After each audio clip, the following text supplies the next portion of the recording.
Garments শিল্পে একটি গোষ্ঠী পরিকল্পিতভাবে নৈরাজ্য সৃষ্টির চেষ্টা করছে এমন অভিযোগ করেছেন তৈরি পোশাক শিল্প কারখানার মালিকরা। তারা বলছেন, পেশি শক্তি ব্যবহার করে শ্রমিকদের কাজে যোগ দিতে বাধা দেওয়া হচ্ছে। বিকেলে আশুলিয়ায় শ্রমিক জনতা সমাবেশে এমন অভিযোগ করেন তারা। বেশ কয়েকদিন ধরেই অশান্ত শিল্পাঞ্চল, চলছে শ্রমিকদের অসন্তোষ, ফলে প্রায়ই বন্ধ থাকছে পোশাক কারখানা।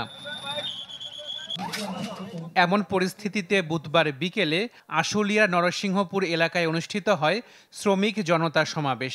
সমাবেশের আয়োজন করে আশুলিয়া থানার সাধারণ মানুষ।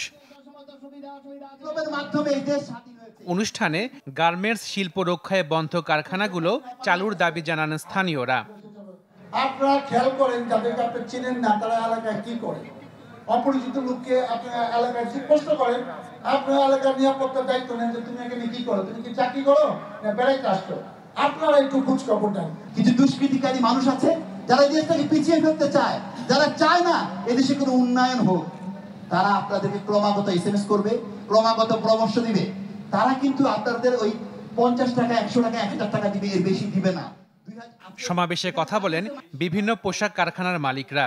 তাদের অভিযোগ, শ্রমিকদের সকল দাবি মেনে নেওয়া হলেও একটি গোষ্ঠী নৈরাজ্য সৃষ্টি করছে। এখন থেকে পুরনোদেরকে মূল্যায়ন করা হবে প্রোডাকশনের ভিত্তিতে। যে যেরকম প্রোডাকশন দেয় তার গ্রেড ওইরকম হয়ে যাবে। এইটা আমার জন্য, সব ফ্যাক্টরির জন্য। এখন 76টা ফ্যাক্টরিতে বেতন দিতে পারে না গত মাসের আজকে 11 তারিখ। ডিসেম্বরে যাই দেখেন, এর যদি ডাবল না হয় তখন আপনি আমার বললেন ডিসেম্বর গিয়ে ডাবল হবে।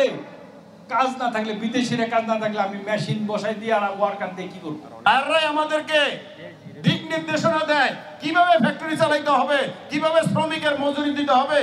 আমরা কিন্তু সব জিনিস পুঙ্খানুপুঙ্খানুভাবে হিসাব দিতে হয় ভাই, তারপরে ফ্যাক্টরি চালানো যায়। এরপরে যদি কোনো ফ্যাক্টরি সমস্যায় পড়ে সেটা দেখতে হবে। আমাদের যে ঘুরে দাঁড়ানোর সময়, সেই সময়টাতে এসে আমাদের এই শিল্পকে বাধাগ্রস্ত করে, এই দেশকে বাধাগ্রস্ত করতে যাচ্ছে তারা। আমরা তাদের বিরুদ্ধে রুখে দাঁড়াই।